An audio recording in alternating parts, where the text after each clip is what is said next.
Shall we go around the tables and again introduce one another? Let's start in Buffalo. Hi, I'm Jean Hill. Hi, I'm Carol Bremer. And I'm Hadley Horrigan. Hi, Hadley. How are you? How's the baby? Great. Good. Wow. For those of you who don't know, Hadley had a baby how long ago? 4 months ago? Yep. Yeah. Number 3. Number 3. Almost a teenager. So she has nothing to do. Yeah. And I'm sorry, I'm sitting in to help with the equipment today. Thank you. And let's go to New York City. All right, I'm Franklin Stone. I'm Dave Schultz. Nina DeSalvo, representing Secretary Perales. Colleen Kavanaugh. Hi, Colleen. Thank you for coming. Welcome. Thank you. And now let's move to Albany. Bill Brousseau, representing OGS Commissioner Rowan DeSpito. Stephen Waters from the Rome Sentinel. Brian Chiara, representing Lieutenant Governor Duffy. Wendy Briggs, Department of State. Go ahead. Jeff Manns, I'm an attorney with Sheehan, Green, Golderman, and Jackson, Albany, and we're here on behalf of the New York State Correction Officers and Police Benevolent Association. Bob Freeman, Committee on Open Government. Camille Jobin Davis, Committee on Open Government. Amy Ottaviano, representing the Budget Director, Bob Megna. And Mike Landenberg, I'm a Department of State employee. I am Special Assistant to the Local Government Policy Advisor, placed here by the Governor's Office. I am not representing the Governor's Office or the Secretary of State. I'm here as an interested public servant and hope I can contribute. Thank you. Misha Lawrence, Excelsior Fellow. I am also here as an interested public servant. We also have a couple of members of the public here. Go ahead. Sort of. Diane Kennedy, President of the New York News Publishers Association.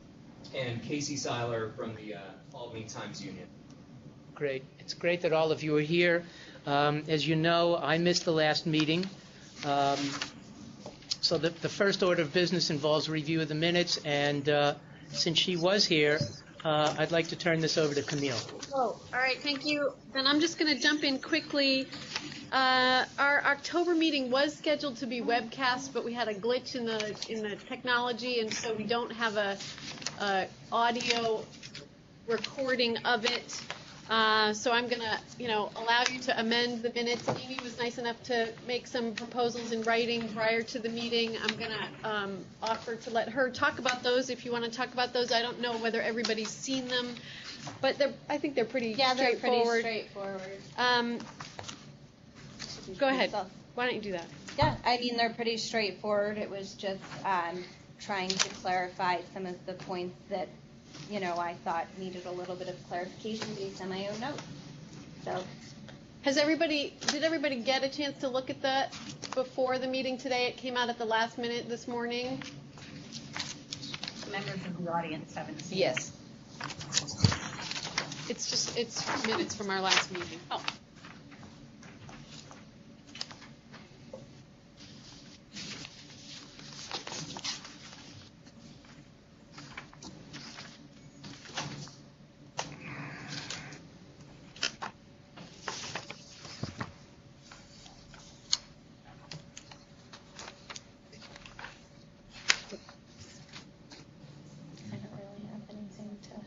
Any comments regarding the minutes as with suggested amendments by Amy Ottaviano?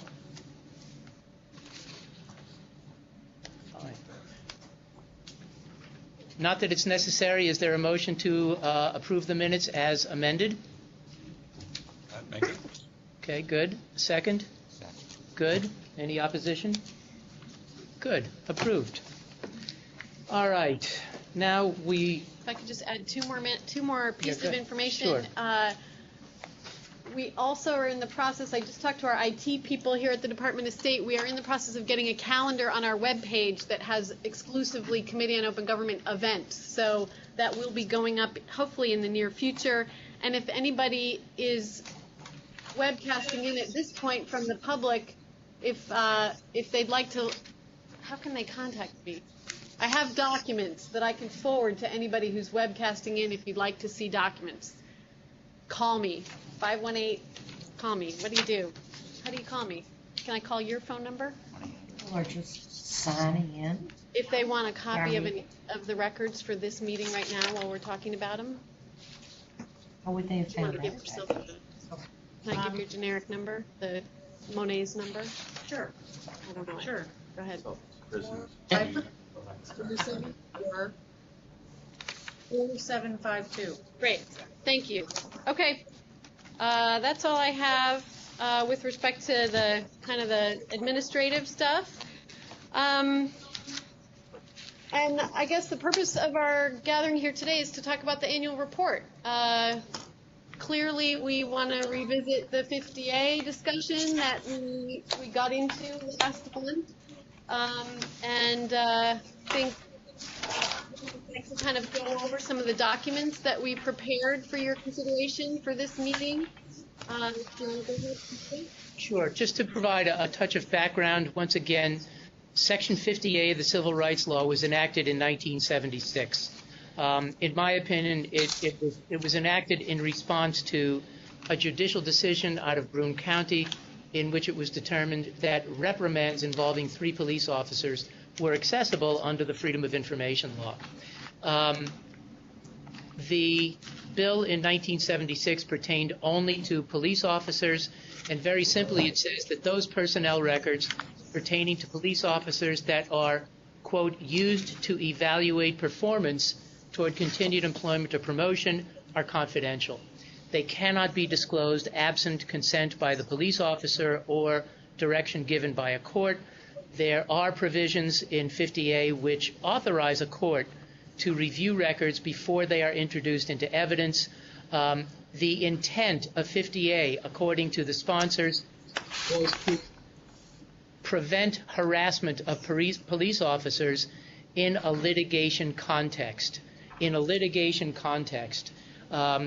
Relatively soon after 50A was extended to correctional officers. You don't like it. It also deals with professional firefighters. Camille did a lot of research regarding the legislative history, and even as early as 1976, it seems that the lead sponsor of the bill just didn't understand what rights of access were about. There was an element of the sponsor's memo where the sponsor said, well, we all know that personnel records are confidential. That was not the case then. It's not the case now. His comment was based upon a misunderstanding of the Freedom of Information Law, even as it was originally enacted in 1974. And I go back to one of the memos which came from the Division of the Budget, which is today represented by Amy Ottaviano. Then, for those of you who might remember, it was Katie McKay who represented Peter Goldmark.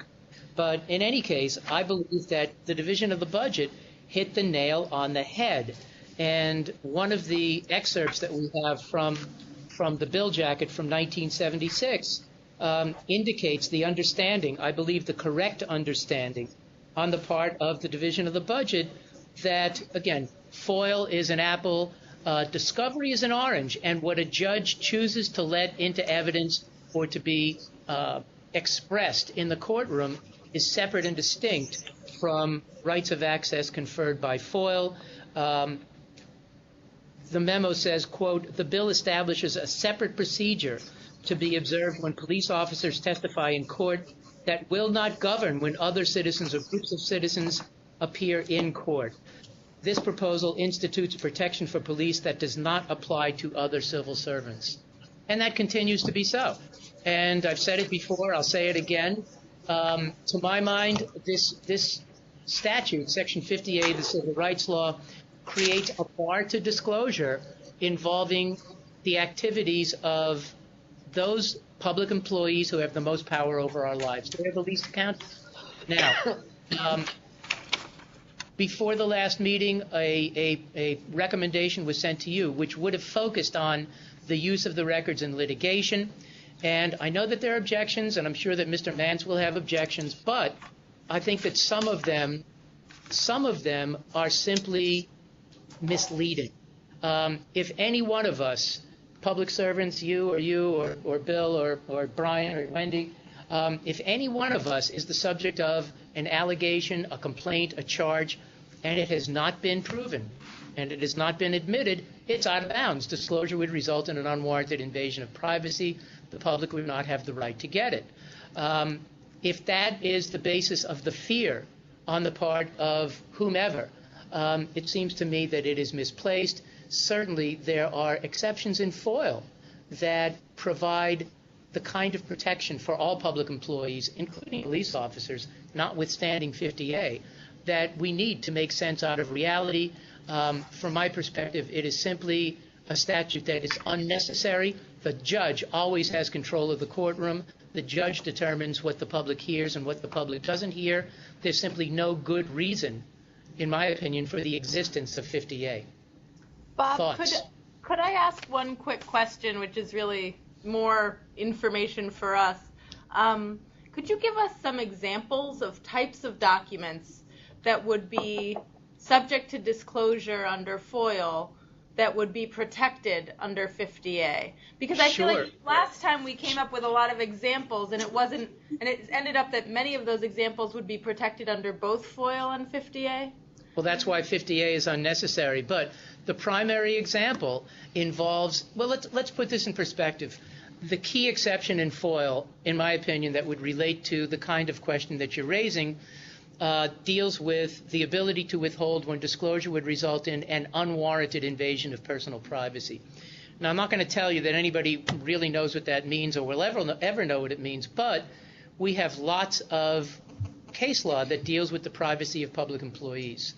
And the courts have pretty much said two things about our privacy. Number one, we have less than anybody else because we're supposed to be more accountable than anybody else.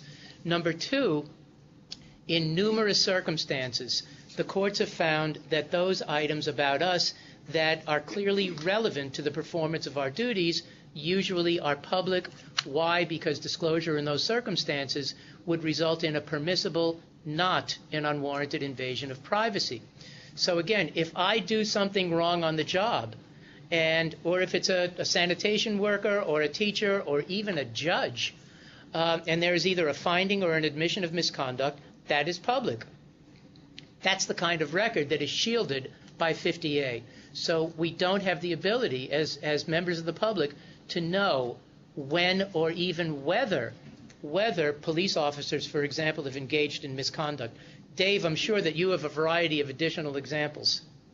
Well, at our meeting two meetings ago, we heard examples from the lawyers for the Albany Times Union, which I think kind of gives the scope of the problem. The issue is that courts have construed the notion of a personnel file or a personnel record so broadly that anything that touches on the activity of a police officer or a firefighter is shielded from view, which means the public has no way of knowing what's going on.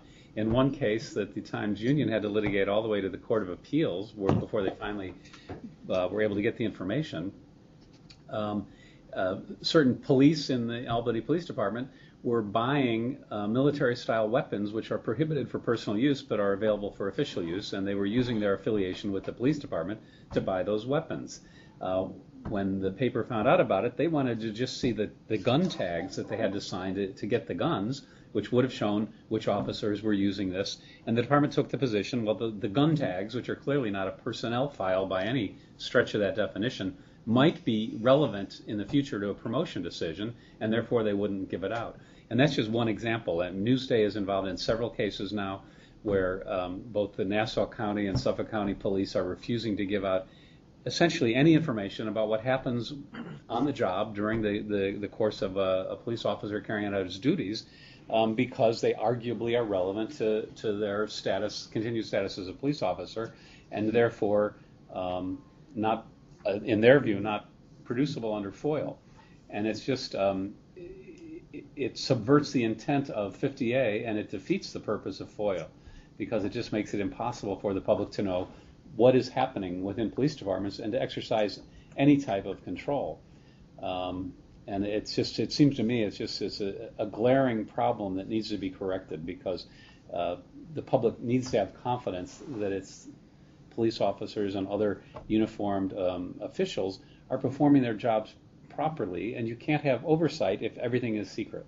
It just is fundamentally inconsistent. But in Does your that help? example- Can I just follow up on that, Bob? I just had a Sure. question. But in your example, but that's an issue with the court's interpretation, correct? That's not really what you're arguing is that's not necessarily a problem with 50A. It's just the way that particular court No, but was the interpreting problem it. is that it's the Court of Appeals at this point, because, and Bob, I don't have, we had in front of us 2 times ago a whole history of the evolution of the case law, and about 14 years ago. So the Court of Appeals had been fairly good about saying, no, this is personnel records, and that means something. And they had a test for how you define what a personnel record is. And they more or less abandoned that in the decision. So in effect, the Court of Appeals has spoken and has blessed this approach. And therefore, it is up to the legislature to come back in and say, no, you have gone too far here, and we need to correct it. So. But in this case with the tags on the guns, they did eventually find that those are or are not disclosable. They eventually held in the Court of Appeals, after it went all the way up, that they were disclosable. So that would be an example of something that's disclosable both under 50A and under FOIL. So the only example of something where there's a difference But the problem is you had to go to the Court of Appeals to get that ruling. And this is a consistent problem that there needs to be a legislative solution. And even there, the holding, again, I wish John Donnellan were here with us today because we went through this with him. The holding in that case didn't address the more fundamental question of tying it back to the definition of a personnel record. There was a narrow issue resolved in that case about a gun tag. It's an ongoing problem. Can I offer sort of an aside? You know, I do lots of training and lots of public speaking, and it seems that the world just generally believes that personnel records are out of bounds, and that is simply not so. There are any number of items about most of us sitting around the table that are public, and as in so many other situations involving FOIL, it's the content of the record and the impact of disclosure that should determine what's public and what's not. To have this broad brush that exists in 50A that would apply to anything that might conceivably use to evaluate performance is simply inconsistent with the treatment of all other public employees, those who are not subject to 50A. And again, to my mind, not only does it not make sense, but it's not fair to the public. You know, on occasion, I've spoken to the head of a police union. It was a union in Schenectady, which was the subject of a case where 18 police officers were reprimanded for throwing eggs after a bachelor party. It was good that they hired a bus, but they threw eggs nonetheless. And everybody in Schenectady, I got lots of calls. People called the radio talk shows. We want to know who these 18 are.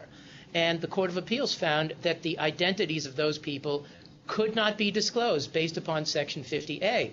And I spoke with the president of the union, and I said, gee, you know, don't you think, he said to me, that everybody in our police department now is tarred.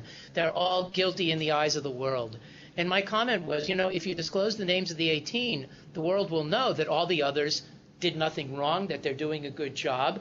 And we see this all the time, and yet when I suggested maybe 50A should be altered or repealed, he said, oh, no, we can't do that. To my mind, the police would be better off without 50A in so many ways than with it. I think that if we find out which few among the police officers in a given police department have engaged in misconduct, and by implication we know who's doing a good job, that will increase confidence in the police department. That'll increase public trust. So a lot of the arguments, in my opinion, are based upon the knee-jerk reaction rather than thinking it through. Nina, actually, and if I could add to one of the examples that comes up repeatedly in the legislative history of 50A and its amendments is a fear that home addresses and, you know, information about a police officer's family or a correction officer's family would be made available under FOIL. And I can't express it strongly enough that information doesn't go out about public employees. I mean, that's clearly an unwarranted invasion of personal privacy. You know, the birth dates, the social security numbers, the family members, the addresses, These things are routinely denied when requests are made. One of the other documents that went out earlier in preparation for this year's discussion was a survey done by our legal intern this year about other states. He surveyed, calls it his national survey of police officer records, and what he found, and you all have that report now, what he found was that a vast majority of the other states treat police officer records just like every other public officer records. There's no exception, there's no special treatment, there's no special provisions, and there are none in this country that treat them the same way that we do, offering them these additional protections that we do here in New York. So with that, we offered a proposal in the past that would focus on 50A in relation to the use of records in litigation, and perhaps as an alternative, if the committee, let's say, doesn't like that particularly or is ambivalent, we sent to you earlier an alternative which would deal with information about the conduct of those who are subject to 50A without any personally identifying details. In essence, 50A would be amended to require police departments to provide statistics annually, which would indicate the number of people who were found or who were admitted to have engaged in misconduct, etc., the number who engaged in 2 or more incidents of misconduct, the nature of the misconduct, and the discipline imposed. And the idea is, if there are 20 police officers, but there are only 2 who engaged in misconduct, but one of them engaged in 5 examples of misconduct, the public would know that 18 didn't do anything wrong. Again, it would seem to me that that would enhance the public trust in the police department. It would tell us something about what goes on. Members of the public and the news media would be able to see trends from one year to the next. Have there been improvements? Have there been more instances of misconduct? It's an alternative which I don't like, as well as essentially the repeal of 50A with the focus on litigation. But I think it's a step in the right direction, I would hope. I think it's a terrible alternative. I agree with you, it's marginally better, but it doesn't address the core problem at all. No, it doesn't. And I think that particularly at this time, that we shouldn't be backing off from a position we've held in the past. In fact, we should be making the case now for the need for change, because it's become dramatically clear. And I would urge us to keep our past proposal and to highlight in the report, to have the report reflect some of what's been done at the last several meetings. I would start with our report with a brief discussion of what's happened in the courts and highlight why there is now a problem with what the original intent of the law was, the problem that we have in the courts, a discussion of the fact that we're now uniquely out of line with respect to what's done around the country, that we're in a distinct minority and perhaps uniquely restrictive of these records, and then give some concrete examples about why it matters. And I think that the front page story that Newsday ran back in the spring is a key example, an incident where 2 police officers went out on a drinking spree, ended up shooting bullets into a taxi cab unprovoked and injuring the cab driver, and then creating a cover-up to that story to try to shield the officers who were engaged in misconduct, all of which was reflected in an internal investigative report that was refused to Newsday forever and only came out because of a mistake that was made in a criminal court filing, in a court filing in the federal court proceeding against brought by the individuals. And what's really shocking about this story is not just that all of this information about what happened was kept from the public, but that the internal investigative report suggested that these 2 officers had violated 9 different criminal statutes and 17 administrative rules of the department, and nothing was done until the report came out. And 2 weeks after the report, or a week after the report was published by Newsday, a grand jury was finally convened a year and a half after the fact. That shows the problem when you don't have public oversight. And I think we should be behind this foursquare, urging the legislature to take action to bring us back into the mainstream and to address this. And we can do all that and still acknowledge all of the legitimate concerns that have been raised here about the privacy of police officers, about the role of corrections officers, about the need to protect them, but that they are adequately protected under the other standards of FOIL, and that this is creating a situation that we should all find intolerable as the Committee on Open Government. It is interfering with the public's ability to exercise control over the police departments, and it is affecting how police departments behave and respond to misbehavior.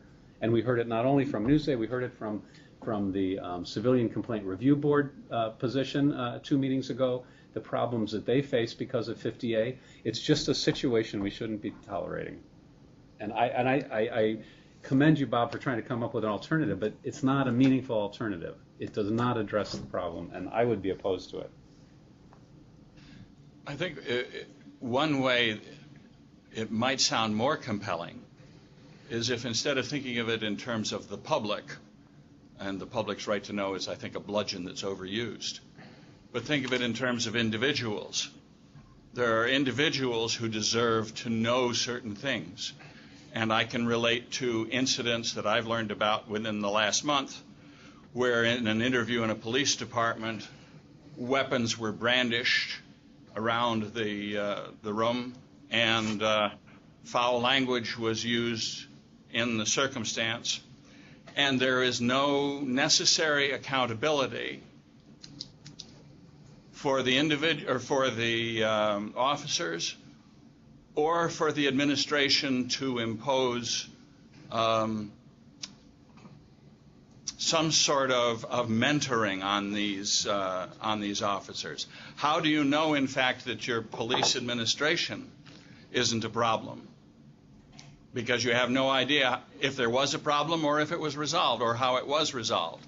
So I think that rather than speak in terms of the public, there is a compelling argument to allow the individuals to be secure in their police.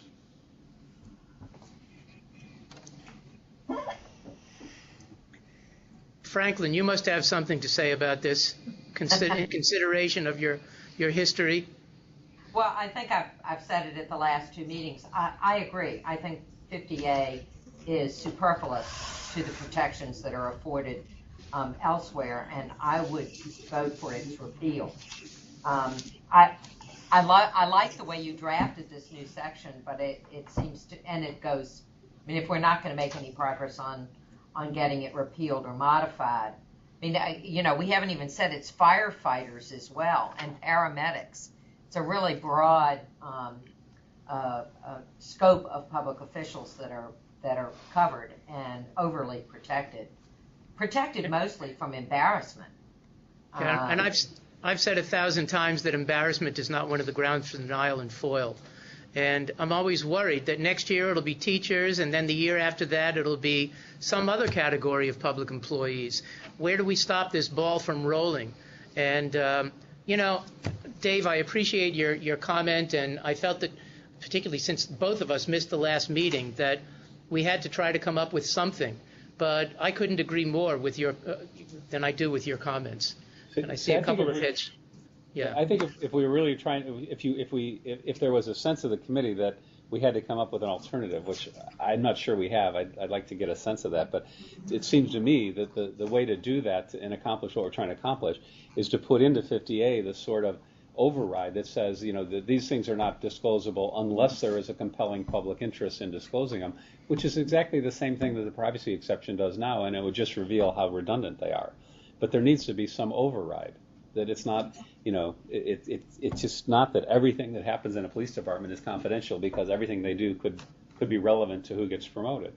It's an unacceptable position we're in right now. I'm somewhat sympathetic to the fact that we keep making variations on this argument and having them go nowhere. But I wonder if this is maybe the year with support from the press where this issue can be brought to the attention of our elected officials and that something might actually be done on it.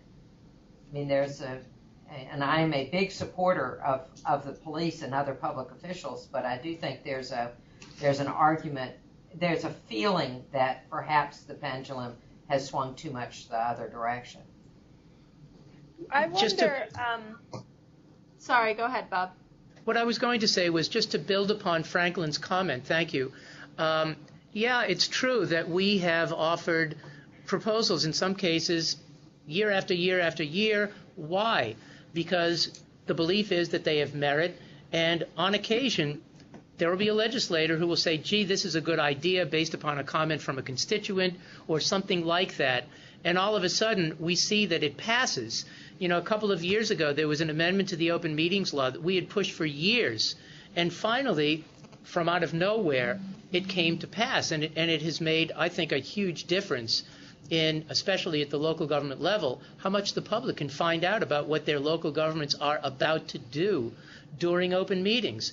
And here, too, there may be a legislator or two who, in his or her district, sees something that has gone wrong and finds that the time is right for some sort of legislative change. And if I had my druthers, I would like to focus on the legislative history and the need for the protection occurring within a litigation context, as opposed to the typical FOIL kind of situation.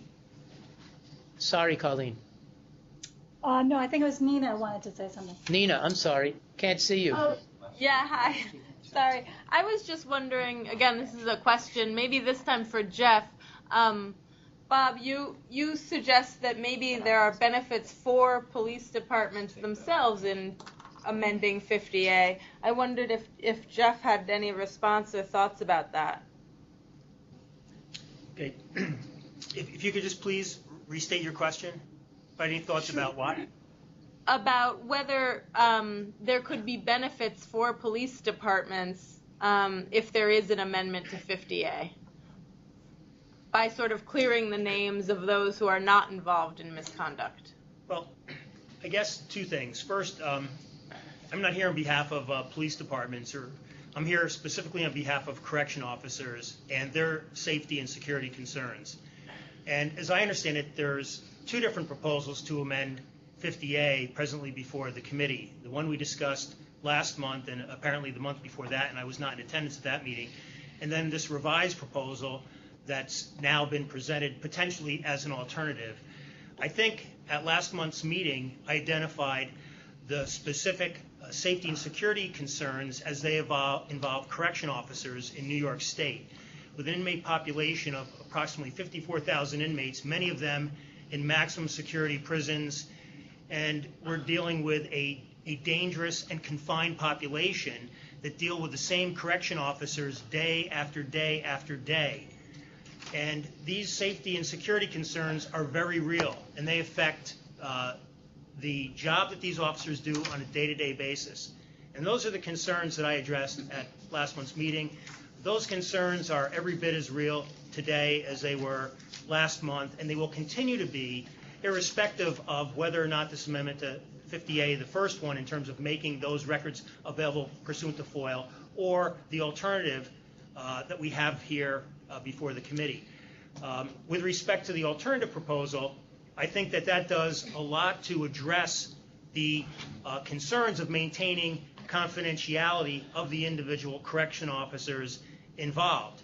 And so that's a proposal that we think adequately addresses those concerns.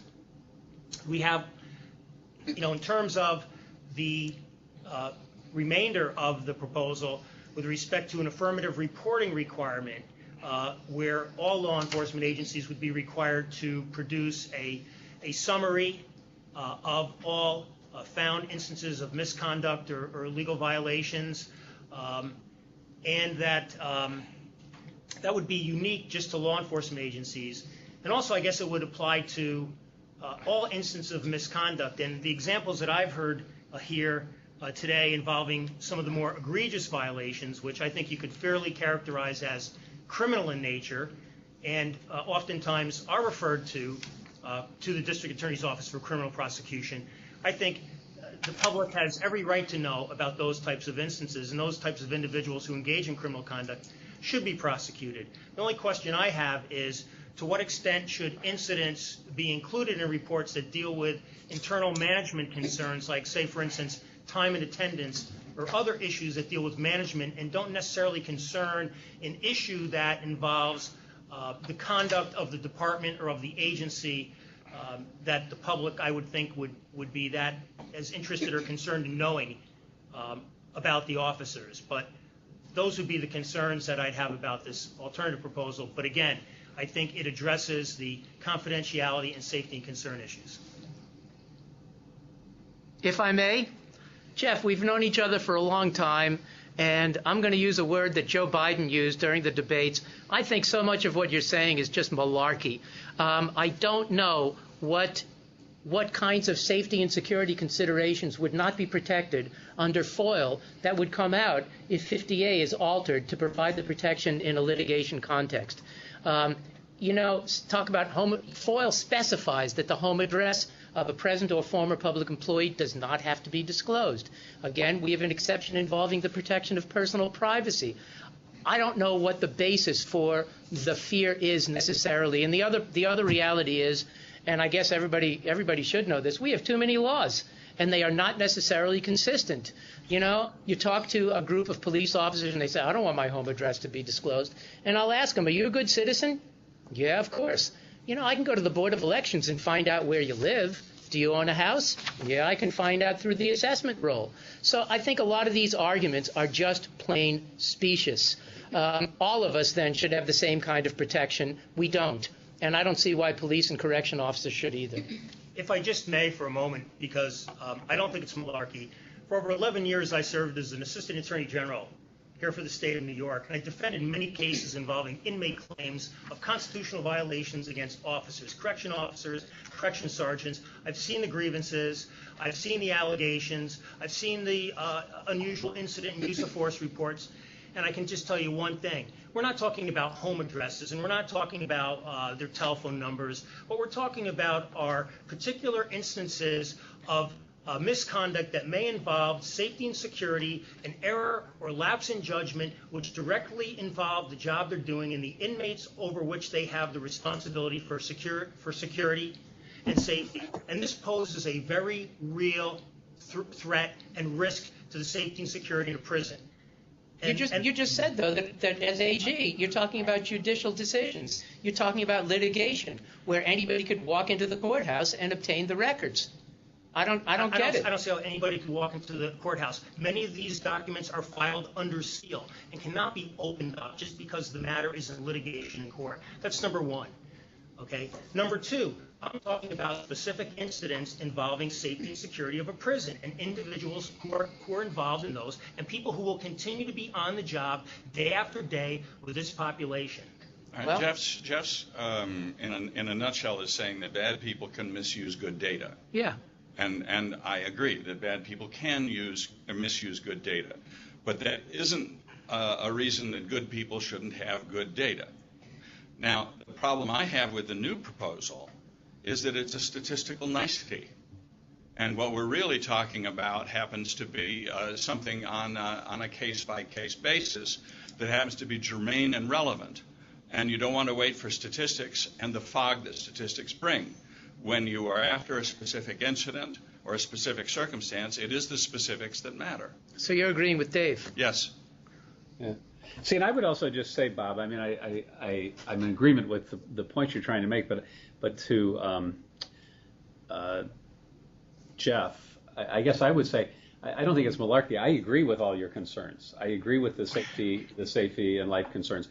I guess where I disagree is what type of protections we need to ensure that those concerns are met. And it seems to me, if we sat down, I thought I heard you say that when there's criminal misconduct involved, the public should have a right to know that. And I'd say, okay, yeah, so let's just figure out where are we going off the tracks. I think we agree probably on 98% of what should be public and what should be private. And what we're disagreeing about is how do we put the law in place to accomplish that? And we really should have that dialogue, because right now, this example I gave you from Newsday and the internal investigation report, it made specific findings that there was criminal violations and administrative violations, and yet none of that comes out. And we're faced with a situation where police departments say, well, the law was intended to keep, unverified, specious allegations from becoming public because that's unfair to police officers. Someone gets stopped by the road and they write a letter and file a complaint saying the guy was abusive or something else when they were really drunk. And why should all that be out there? Because it's just unverified. So we say, okay, well, maybe there is some zone that should be protected. And on the other hand, when it really is important and we find out the officers engaged in misconduct, they say, well, now it's relevant to whether they get promoted, and so we can't let you have that. It doesn't work. And we have to have some agreement about what the public is entitled to know. And I think the proper way to do that is to amend or repeal 50A and work within the other. There is a life safety exemption. There is a personal privacy exemption. And judges know how to apply those. And I don't think they're being abused. But I do think that the current situation is unworkable and that you should agree with that. That the public clearly doesn't have what it needs. Yeah, I would agree with that. And I appreciate the opportunity to be present at this meeting and to have input. And we are certainly willing to work with all of you here or anybody to try to adequately address the concerns we have. I think that one of the issues when we deal with FOIL, just turning these records loose and making them available to FOIL, I know from working for a municipality for 9 years as an assistant town attorney and dealing with FOIL requests, which is how I first got to meet Bob and talk to him on a myriad of issues involving FOIL, that no two FOIL officers necessarily make the same determination on the same facts all the time. And in fact, sometimes it takes the Court of Appeals in a 4-3 decision, and if you added up all the judges from the trial court to the mid-level appellate court to the Court of Appeals, the minority opinion won, but it was the majority in the Court of Appeals. There isn't black and white. I'm just suggesting that these are very real-life safety and security concerns that we would like to have addressed. And I think if you take away 50A, the protections that are currently afforded to correction officers in 50A, you just say it's subject to FOIL. My recommendation would be that maybe there should be at least some clearly defined categories under FOIL that should be included to make sure that there is protection granted to correction officers in the prison setting. I'd like to ask But, Jeff. Just to respond to that, though, Bob, another way to do this, it would be to match an amendment that would say we propose a repeal of 50A with an amendment to the privacy section. There is a whole section in the privacy beyond this sort of the balance that says, is it an unwarranted invasion of privacy? The legislature has identified categories of things which they say should presumptively be considered an unwarranted invasion of privacy, and there may be some way to amend that to address some of these concerns if there is really a concern that it's not clear enough. I think it is, but that might be another way to address these types of issues. Dave is referring to a section of FOIL which provides a series of examples of unwarranted invasions of personal privacy. And, one of them deals with medical information, another deals with workers' compensation. I think that's a good suggestion. But what I was going to ask was what kinds of records Jeff thinks should be withheld that are not deniable under FOIL today. I don't know what they would be, because there is an exception involving the unsubstantiated complaint, the allegation that Dave described a moment ago. There is an exception dealing with endangering life or safety. There's an exception pertaining to interference with a law enforcement proceeding, a law enforcement investigation or judicial proceeding. There are exceptions that provide, in my opinion, the kind of protection that every public employee needs and should have the ability to rely upon. And that would be so in the case of police and correction officers as well.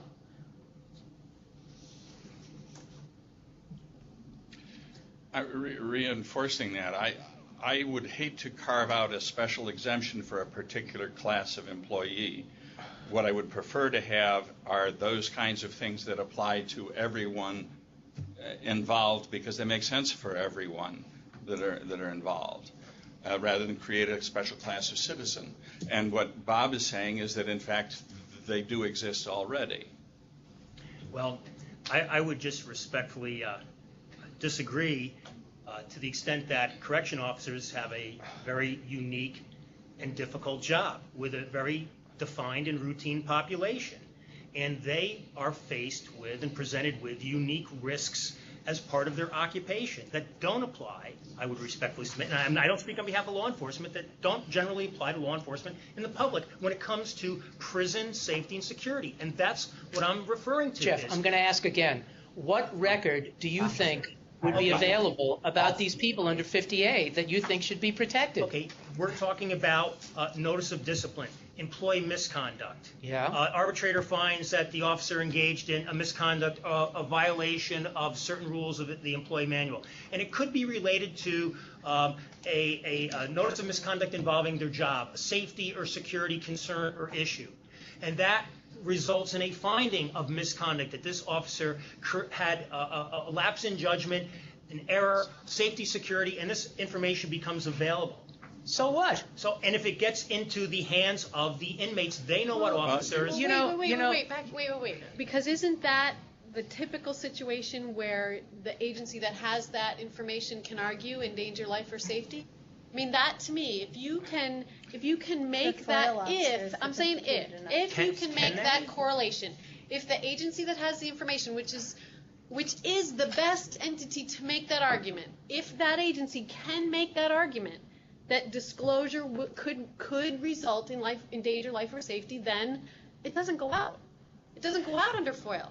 And I'm not making that decision. Yes, I'm not making that decision. The correction officers are making that decision or that argument.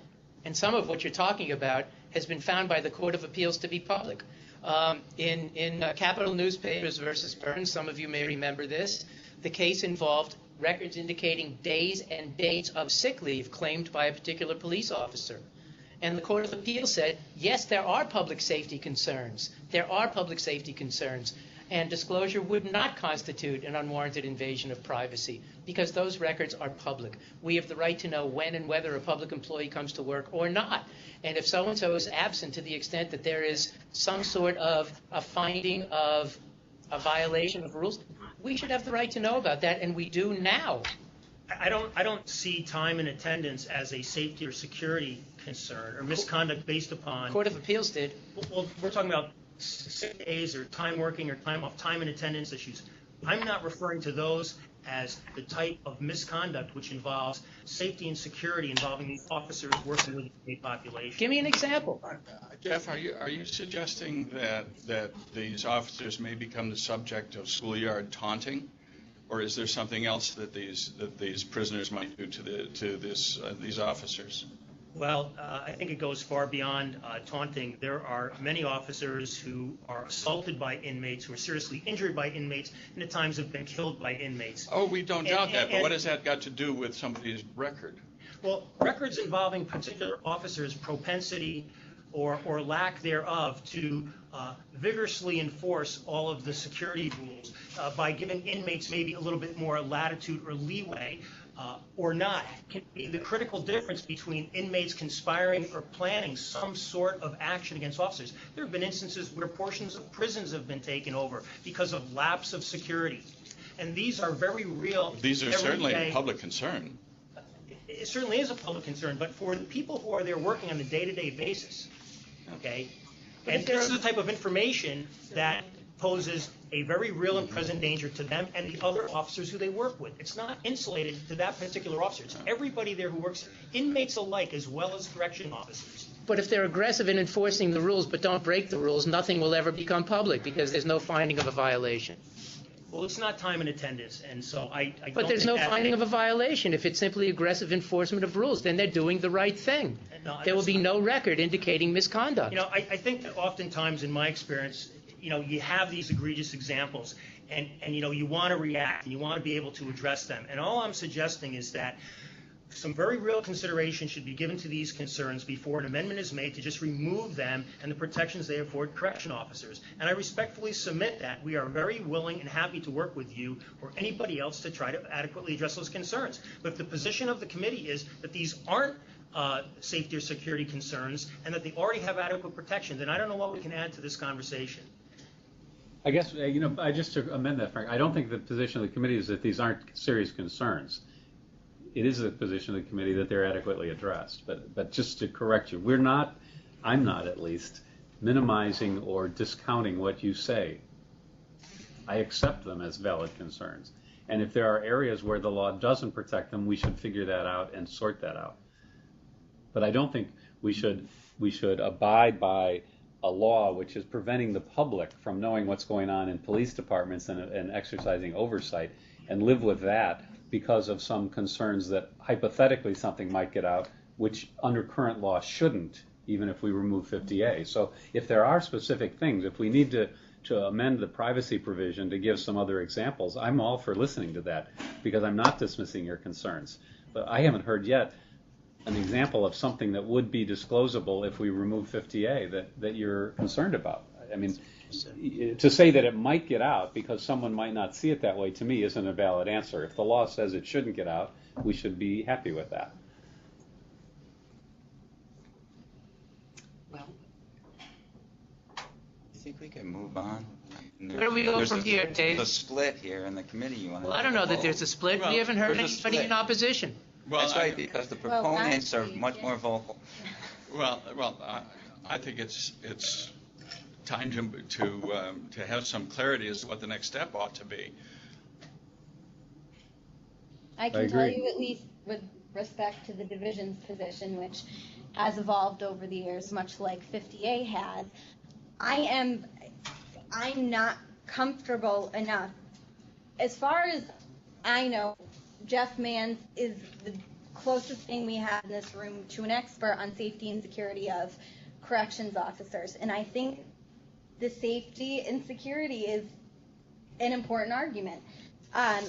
With respect to well, and on that note, I think it'd be helpful to hear from others, perhaps maybe in local police forces, as to whether they echo the same public safety concerns. And with respect to the new proposal, I'm in agreement that I don't like it, but I think what it does is create a big administrative burden on state agencies, local governments that are already extremely burdened.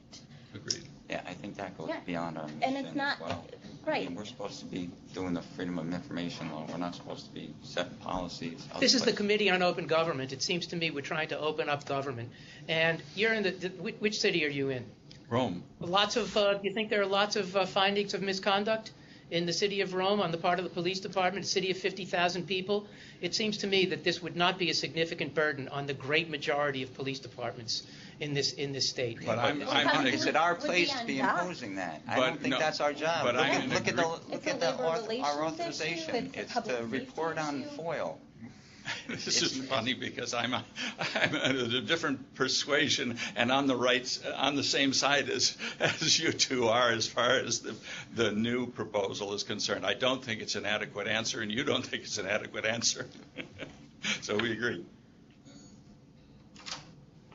In other words, to me, I'm more interested in the incidents in detail, not because I've got some prurient interest in them, but because it's on an individual level that abuse can occur, not a statistical level. And if there's a case that needs to be brought to the public attention, it is our committee's responsibility to see that the proper means and the proper safeguards are there. Yeah, I just chime in and say, maybe I just don't. I feel like Amy said, Jeff's has been the voice of explaining some of the issues around the effect that repealing 50A might have on corrections officers. But maybe our concern is really just that we need more information. And I guess I don't know exactly what I'm asking for, but Camille, maybe you have ideas of additional information that might help the committee to think more deeply about 50A or to understand the position of a police department. I don't know if it means bringing somebody else in or if it's something we could gather and share before our next meeting. Nina, if I could interject for a minute. Rome has several large correctional facilities there, and for any number of years we have addressed the privacy concerns of correctional officers and the like, and tried to wrestle with the problem of maintaining safety and security at the same time trying to get information out. And not everything that falls under the veil of safety and security is about safety and security. It is more to do with the personal embarrassment or the administrative embarrassment. So I think that just hearing from people who happen to be from the correctional side is not necessarily going to give you the complete story. So if you do solicit more opinions, solicit the other problem as well. Yeah, no, absolutely. I think that's a really good point. But I guess I know that we start running up against like time to collect and share this information, but I guess I don't have a particular proposal for how we would do it, but I feel like we need to be more expert in this than we as a committee are. I mean, I think there are legitimate public safety concerns that we just need to be sure that we understand better, you know? I guess I would, I'm sorry. I guess I don't see it quite that way, because we can all recognize that where there are life and safety concerns, that's a grounds to keep the information secret. And our job isn't to figure out where all those are and decide and give categories and stuff, but to decide what is the policy here. And the policy is that we should protect the life and safety, including the life and safety of corrections officers and the security of our penal facilities. Nobody disagrees with that. But our job is also to say, how is the current FOIL, the current law, working in achieving the core legislative objective, which is to make government transparent and allow citizens, through their votes, to control their local governments and their agencies. And we have a problem with 50A. And I think we should be able to, as a committee, say what we've said in the past is that we think the law should be repealed. If necessary, there may be some other safeguards, but as I said, it seems to me the report almost writes itself in terms of what we said, and it should include basically the points Bob was just making. That among the reasons we think that 50A should be repealed, first is the problems it's creating in terms of defeating FOIL's purpose, but second is the fact that the law already has all of these other safeguards in it and lists them out for the legislature. And it's the legislature can decide if they think there's safeguards that need to be improved. But it seems to me we as a committee should all agree on what the purpose of the law is, and it's not being served by 50A, and I think we should just repeat in this report what we've said in our past reports. I just don't see any reason to withdraw it now, or that we need a whole lot more facts to say that. I'm wondering if, in fact, we have to be so explicit as language, because what David has suggested is that we need original intent to explain what's happened in the courts to change that intent, why it's uniquely out of line, why it matters. But I think that what Jeff is saying is that, and to be cognizant of the safety and security where required. I think that we can say that in our annual statement, and at least not send Jeff unhappily out the door. May truth and justice always prevail. I won't be unhappy one way or the other. I just, calling it like I see it, and I respect the committee for whatever action they take, and it's not going to make me unhappy. I'm happy to have any input that I can, and thank you for that opportunity. But ultimately, at the end of the day, we can decide what the committee does. But we're very happy to work with you if we can. Can we move forward by suggesting that when Camille and I prepare a draft report, we incorporate the comments that were just made by Dave and by Steve Waters, suggesting that, yes, there are problems, but there are also existing safeguards that 58 does not serve or further the purposes of FOIL, that it seems that the case law goes way beyond the original intent of 50A, that we are out of sync with the rest of the country, why this is important, and say to the legislature, please consider these kinds of factors in the upcoming session of the legislature. Yeah, Can we do that? The problem is that 50A is being used far beyond what Jeff is suggesting. That's the problem. If that's all that we're doing is protecting your corrections officers from threats to their safety, then we'd be sympathetic. But that isn't what's happening. Well, I don't want to throw out the baby in the wash, but again, these are just concerns. And it's NYSCOBA's position. The safety and security of these officers is paramount to them. It's a difficult job, and we want to do everything we can, and we think the committee should recognize the concerns and provide for their safety and their security, as well as the inmates that are there. So is your view that firefighters shouldn't be covered by 50A? I'm making no comment. We're taking no position with respect to its applicability to fire departments, to law enforcement, being police departments or agencies, or firefighters, or anybody else it applies to. I can only speak on behalf of the correction officers, and that's who I'm here to represent. And that's a lot of what my background is in terms of the litigation I've done, prior to my present employment. And so, these are things that I've seen firsthand. These are officers I've defended against litigation. These are officers I've dealt with even in administrative actions. And, I think it's important, if we're going to go down this road, is to have this knowledge and this expertise and not just react to certain egregious situations, which I've heard mentioned. And I do not disagree that type of disclosure should be available. But you're talking about them too, egregious situations. I'm talking about incidents in a prison setting, which are what unique. What does that have to do with 50A? Easy A, dead horse. So if I could vote on something. If I could jump in here, could I Oh. rephrase the proposal that I think Bob outlined just immediately vote? prior? The proposal was to make a suggestion to the legislature that this issue be of concern. That we're not making. Now I'm putting words in your mouth, but the voting members of this committee could make a proposal that this be a matter of primary importance to the state legislature for these reasons, given what we discussed here today. And if anybody wants to submit language to Bob within the next couple of days, they can. Good idea. Given the divide in the room, I personally would prefer to vote amongst the members and see if there's a majority one way or another for any inclusion of 50A. All right. Yes. I like that. I motion to make a vote to make motion to make a vote as to whether we include 50A in the proposal, in the nice second report. So those I don't understand the motion. Are we going to pursue it at all? Are we going to pursue 50A in the report? Do we want to keep it in the report? Yes or no? The issue. Yes. Yes. Yes. Raise. Yes. Dave. Is that Nina?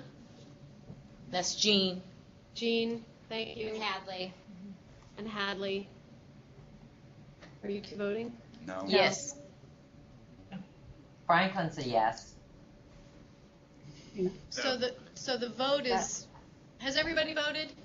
I haven't voted. I mean, I don't mind if we keep it in the report. I'll be honest, Bob. I didn't like some of the language that you proposed, and I know it was just off the cuff. But I don't feel like as I sit here today, could agree or disagree with your statement that the case law is so far beyond the interpretation of the legislative intent.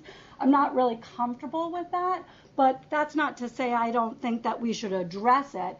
I really liked the language, or the discussion that Peter was raising with Jeff. Jeff, just to reiterate, I cannot imagine there's anybody on the committee, but I will speak for myself as a former prosecutor. Safety and security of corrections officers, of any law enforcement, of firefighters, is paramount to any citizen, to me, to all of us on the committee. That's really not the issue. So the issue is, do we recommend repealing 50A in total, or do we come up with some alternative proposal? And I think that everybody, for a variety of reasons, poor Bob, who I'm sure worked hard on the alternative, but doesn't agree that the one proposed in advance of today's meeting is the one we want to go for. But I just wanted to say that before I vote. I mean, I'm fine if the vote is, do we address it? But we don't seem to really know as a committee where we're going at this point. Again, can we include in the report an expression of concern for the reasons that we've discussed about 50A, and that the legislature should be looking at it? And can you itemize the protections that existing FOIL provides for safety and security? Absolutely, we can do that. Yeah. You mean and now? maybe it would help address. No, in the report. I mean, for the legislature, Sure. itemize all the protections that we think supersede, what this is trying to provide. Sure. Sure, we could do that. I think it would be helpful to address what Colleen was saying.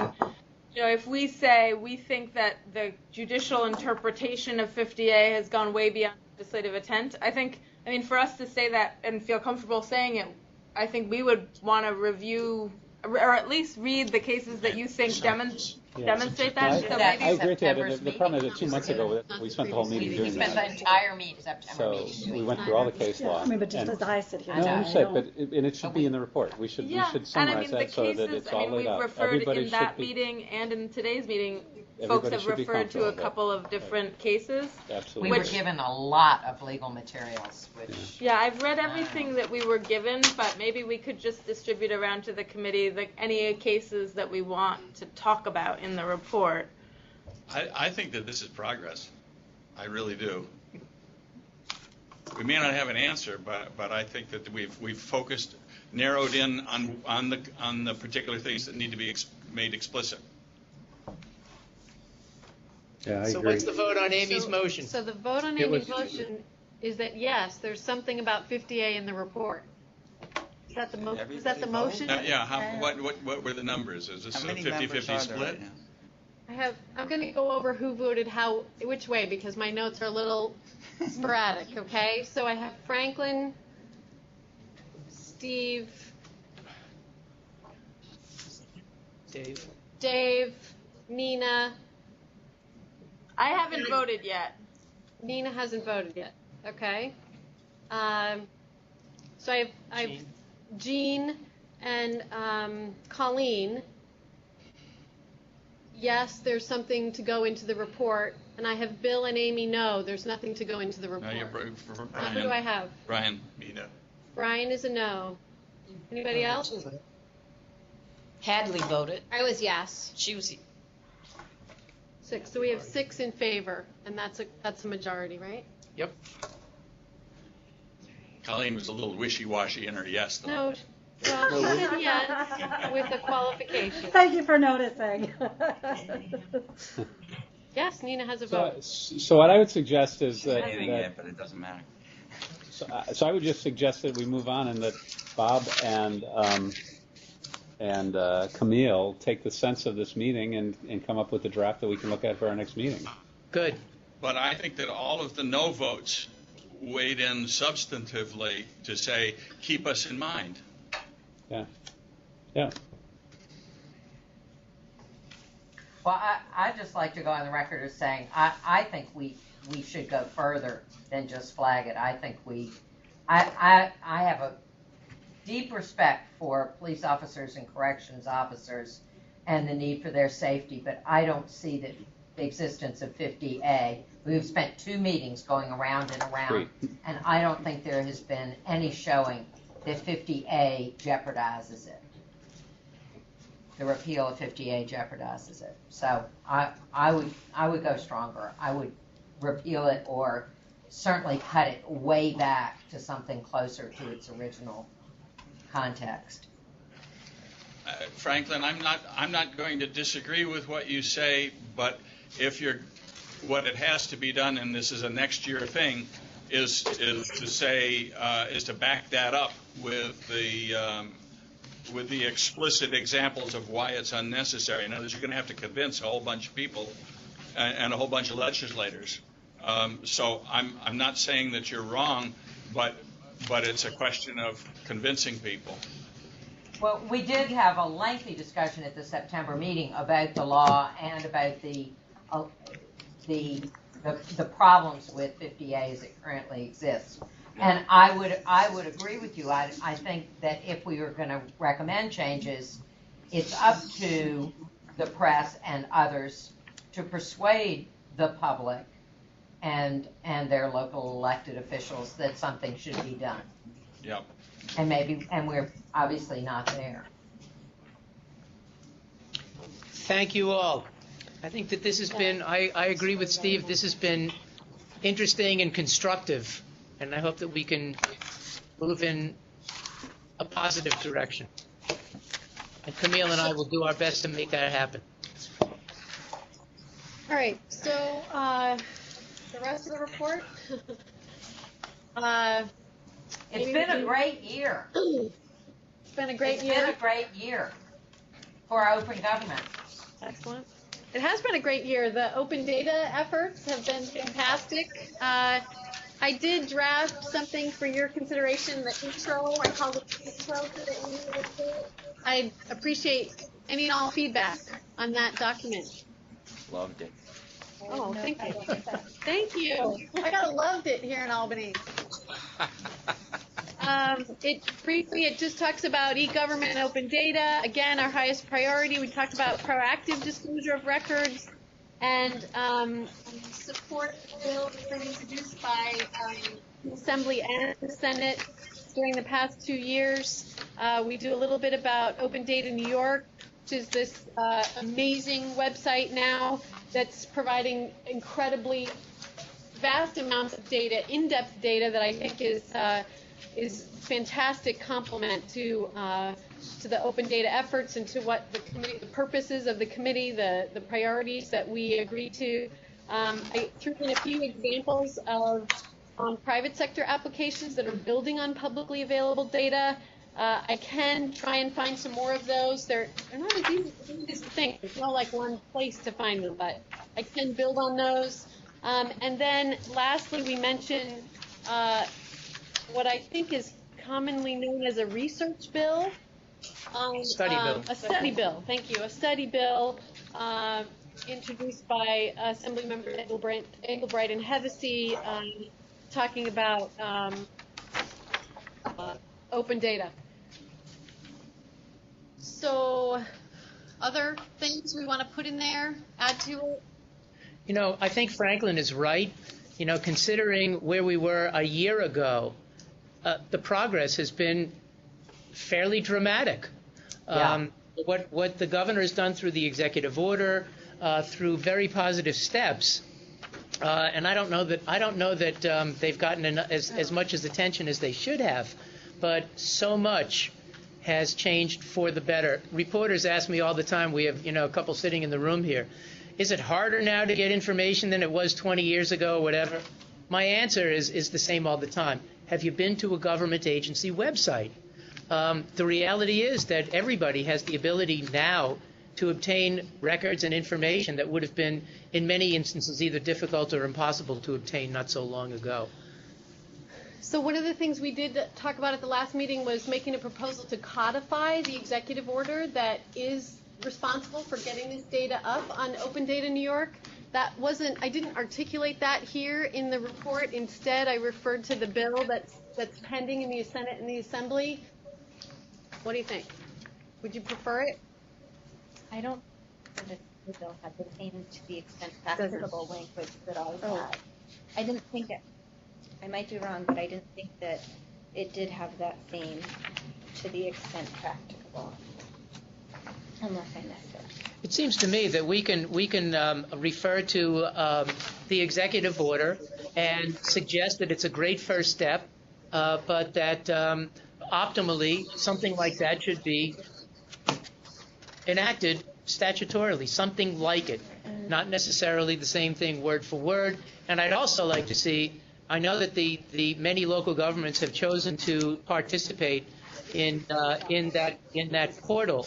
But, the pace of change is so quick, it seems to me that any legislation should apply to local governments as well. Not that it be mandatory, but again, to the extent practicable, I think is important. Yeah. We can't force people to spend money.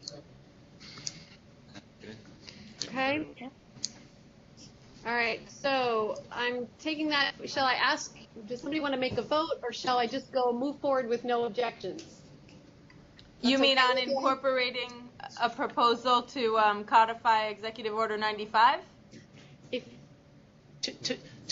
To move in that direction. I don't know that we want to see codification necessarily because it applies only to state agencies.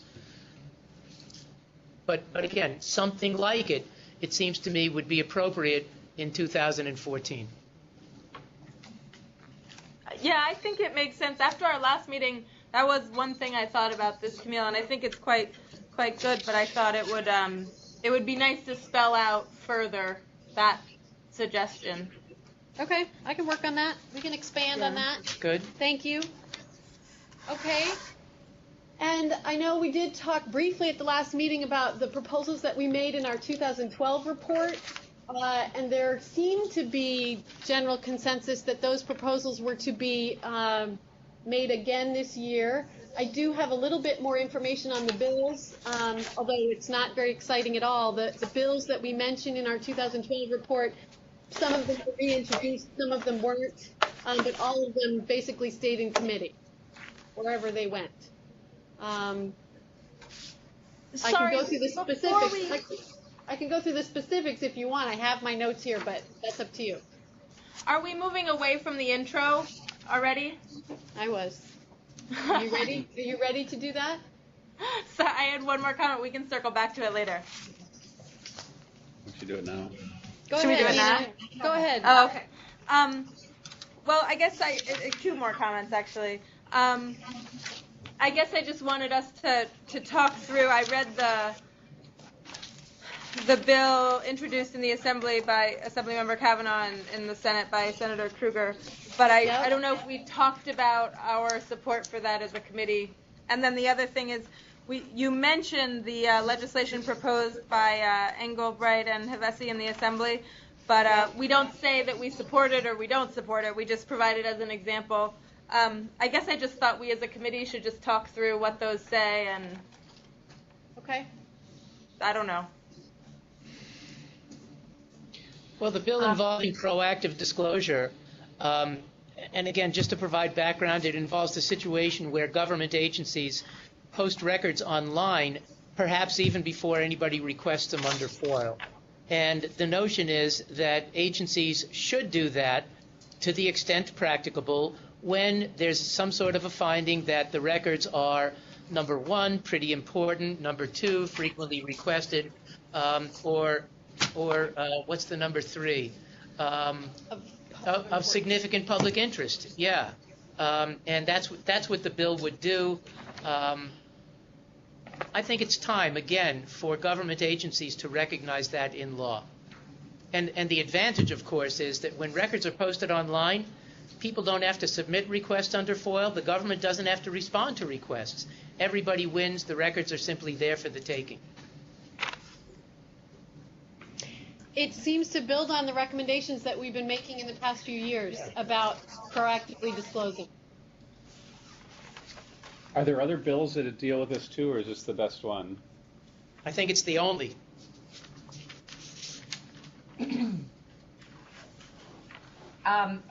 Private sector applications. Take a look at the Transportation Alternatives website. I think they did a report that took traffic accident data. Okay. And made a wonderful interface. It's been a while since I looked at it. I think it was 2013. Possible that it was earlier. Thank you.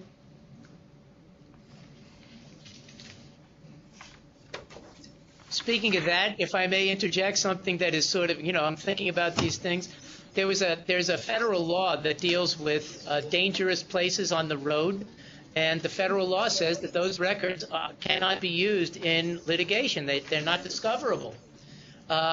Newsday sued to get them. I had written an opinion saying, well, FOIL is one vehicle, discovery is another, and the Court of Appeals agreed and said that, yes, that information about dangerous intersections or dangerous places on the highway are public under FOIL, even though they cannot be used in litigation. I'm guessing that Transportation Alternatives took that information and ran with it.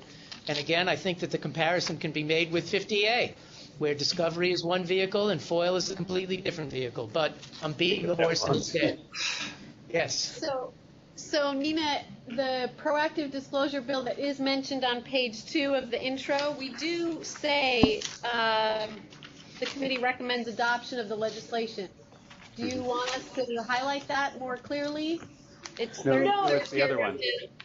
I think that's fine. I just wanted to make sure that the committee, in fact, recommends adoption and that everybody thought about it. The other one where we don't make a recommendation of any kind is the last paragraph of of it where we talk about the Engelbrecht and Hevesi bill in the Assembly. Yeah, it's premature. I guess I hedged on it because of this characterization of it as a study bill. I guess I don't quite know What is it? whether it's For what it's going worth, anywhere. I've met with staff of the Assembly, and the bill is simply a first step. The expectation there is that there will be further study, that there will be changes, that what eventually comes out will be different from what we see in that first version. And again, the notion to my mind is that we support the concept. We build upon what the governor has done in the executive order and suggest that that is a terrific first step for, again, building on this notion of open data to become more widespread, more acceptable, used more widely within government.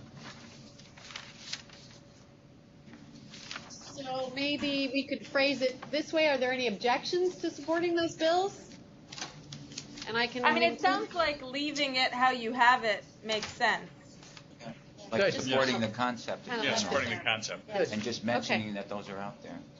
Okay, and no objections to supporting the concept? Okay, there we go. Okay. One more little thing, and I hope you don't view this as egomania. I was honored. What are we doing? We have to do the report too. Go ahead. I was honored to have the opportunity to co-write an article that was presented through a grant from the National Endowment for Democracy and the Center for International Media Assistance, involving realistic methods of breathing life into freedom of information provisions in developing nations. And I felt good about it. I'm just wondering whether the committee might want to blow its horn by suggesting that that indeed occurred. Putting it in the report, a paragraph. I don't see why not. You might as well include it. Sure. And for those of you who are new members, relatively new members, you should know that this agency is relatively unique in the United States. In most jurisdictions, and all of them have freedom of information and open meetings laws, there's no office that is in any way similar to the Committee on Open Government. Can you send us a copy or link to your article? Sure, I think I have, but I will again. I think you have to. My brain doesn't go back that far. So for that matter, Bob, what about the other things we do in terms of providing advice and That's always in there. talks? We always have that in. So Yeah, Camille will be developing the statistics that you see at the end of every report. And she's shaking her head. They're one of the favorite parts of her job. Right? I believe that we've done more training, more presentations, more outreach in the past year than ever before. I know that our schedules are ridiculous, but that's a good thing. I'll be speaking at the Cobleskill-Richmondville School District tonight if anybody wants to go. Are you going to be in New York City anytime soon? The soonest, I think, I'm doing a CLE program for the Department of Financial Services early in January. What are you thinking? Let us know. I Okay. enjoyed the one I attended about 2 years ago. Good. Good. And I'm cheap and easy, you know. I mean, I can't take any money for CLE. It was good. It was really worth going to. It was interesting. Thank you. So the remainder of the report. Can we do this again, Bill? Go ahead. Why don't you prepare a draft which includes everything from last year and your intro and Fine. send it around for circulation at least 2 weeks before the next meeting so everyone can look at it. Fine. Okay. That sound Don't good? give up. Does anybody Don't have ever give anything up. else that they want to include in it that wasn't in there last year? And Silence. And the next meeting is scheduled for December the 5th, 9 a.m. It's 2 weeks before Oh. that. Now, And- I had 9 a.m., but this says 9:30. Thanks, Gibby. 1 p.m. I had it for 9, and when I Yes, saw it fine. on the agenda, I changed it to 9:30. 2 weeks before. Today's agenda says the next meeting is at 9:30. Is it at 9 or It's 9:30? Friday. It will. I got a draft report out 9:30, Friday. I can do it. fine. I can do it. Yeah. I got a draft. All right. I'm trying. So What watch day your is it? email. I'm December trying to what? get a draft report Yeah. out by Friday. So is it 9? So, is it 9 or 9:30? I blocked the conference room to start. Oh, yeah. I have it. I have it on at 9 on my I had it calendar. at 9. Then I saw this, so I changed it. Well, Wendy will send out a notice so we'll all be on the same page. So 9 or 9:30? 9:30. 9:30. Rome is 2 hours away.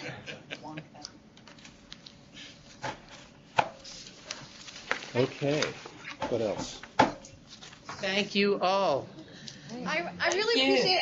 I do have to say, I really appreciate the turnout today. This was a big meeting. This was really important discussion to have. I'm grateful that Jeff Manns was here. You know, the odd man out in the room, but certainly I think that we got to some consensus on things, and I'm grateful to have the discussion. Well, we got Thank to a you. better understanding. I'm going to Thank get you. even when Bob speaks today.